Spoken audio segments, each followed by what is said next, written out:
push it back on. I do have a completing the square on my channel already that you can look at, and I'm going just like this. You always do this. I'm acting like this. Some people say I'm acting a fool. Let's see. And so the inside one, we carry that sign with it, and we say plus 5/4. And now what we've just done, this dividing by 2 and adding it, is this portion right here is the completing the square part, because these two things become that square. And what that means is if I had 2 of these and I FOILed it out, I would get this. Mm-hmm. I'd have an x and an x would be x squared. A 5/4 and a 5/4 would be a 5/2, because that's what it would reduce down to. And then if I multiply a 5/4 and a 5/4, I'd have that squared. Do you see what I mean? Yeah. So you actually completed a square. That's this process. And over on this side, you just combine those with what? How do you combine fractions?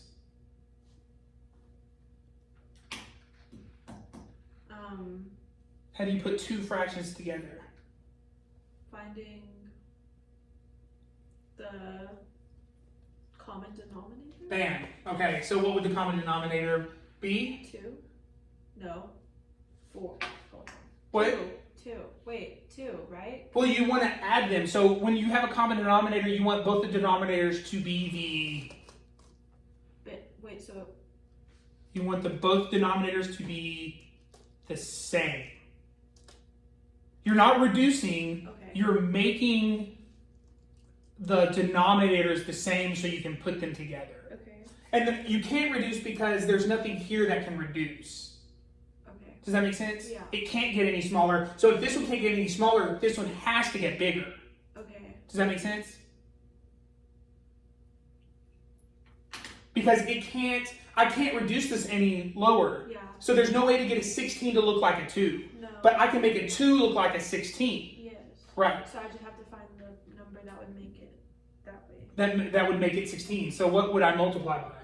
Oh, wait.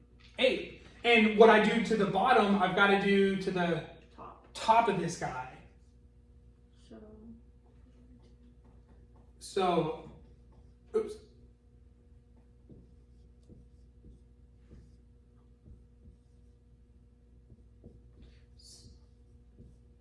So I just did 8 times 2 and then 8 times 3. That's what I did. Right. And the bottom, right? And I kind of want to highlight this. What does 8/8 equal? 1. Right. And if you multiply 1 by anything, what is it? 1 by anything? Yeah. It's that number? Yeah. You're just transforming this number by multiplying by an interesting form of 1. Okay. Isn't that wild? Yeah. If I even wrote something like this and you didn't know what it was, if I said sine over sine, what do you think that equals? 1. 1. Anything over itself. But I could technically, you wouldn't do it, but I could multiply this by sine over sine, and I'd have 3 times sine, 2 times sine. It doesn't matter, because 1 doesn't change anything. Yeah. All it does is transform the way it looks. Mm-hmm. Does that make sense? So that's what you're even doing right there, is you're just, because this fraction is that fraction, right? If you divided this in your calculator, you'd get the same decimal. But we wanted the same denominator. Right, so we can add this full number here. I'm just kind of like belaboring the point, but... So, okay, so then we're going to add it together. Mm-hmm.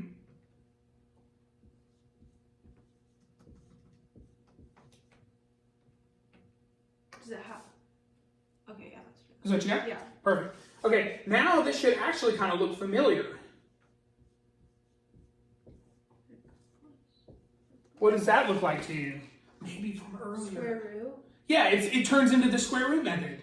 So then I would square root it. Mm-hmm. And then it'd be x plus 5/4 equals square root 49/16. Not just that, but Oh, plus or minus. You have to add that in there every time. Make it a habit. I don't even wait for the next step. I just go plus or minus the square root, and I turn that into a habit. So you end up having the x plus 5/4, and you have equal. What's nice about, do you know that when you have a square root like this, the square root can be, you can write it like this, or you can write it like, you can separate that square root to each top and bottom. Did you know that? I didn't, but... you can like do that because why would that be good to do here? Because then it's... Because what's the square root of 49? 7. Right? And then what's the square root of 4. 4. So it lets you, it makes kind of mincemeat out of the problem. Cool? So then what happens? Divide by 5/4 on both sides. Do we divide or illegal move? Ooh, throw the flag. Right, it's an addition thing. So So is that it? Is that the answer? you'd move this guy over. So I'd minus 5/4. Okay. I'm gonna kind of I'm gonna erase this stuff up here. So then it'd be 2/4. We have x equals, and we have a minus 5/4 plus or minus, take note of that, 7/4. If you have a plus minus, what happens? Because can I combine these if I want? Yes. Yes. So because there's a plus or a minus, you have to combine it twice So to get the two So different. it'd be x equals 2/4, x equals negative 2/4. 2 answers? Oh, Oh, so 5 minus 7. Okay. So minus 5 minus 7 would be how much? Okay. Minus 5 minus 7. X equals minus 5 minus 7 negative. Wait. Whoa. What am I doing wrong? Okay. Hold on. If you say minus 5 and minus 7. If you say minus 5 minus 7, what does that equal? Negative 12. 12. That's why there's a negative 12 up there. Right? But then if I say minus 5 plus 7, 5, 6, 7, sorry, that's a 2. 2/4. And then can those simplify anymore? Yeah, you can divide them. Yeah, because this one becomes 3 over... Wait, stop, everyone. Yeah, 3/4. Wait, no, stop. Okay, am I just... Yes, 3/4, right? 12/4? 12/4 divided by 4. 3/1. There you go. Yeah. Holy, Which is I'm just... so sorry. No. Like, it's in my... No, I mean, that's why you're here. Like, it's practice. It's a practice thing. So one of your answers is a negative 3. Yes. Then 2/4 can reduce to... 1/4. 1/2. There you go. 1/2. Yep. Whew. And there you go. There's your answer. Golly, I'm losing my mind. Alright. Math makes you feel like that. Yeah.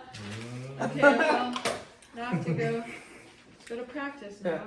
Yeah. Unfortunately, the end of this video, or it cut off when it did that. I'll have to remember to turn my alarms off.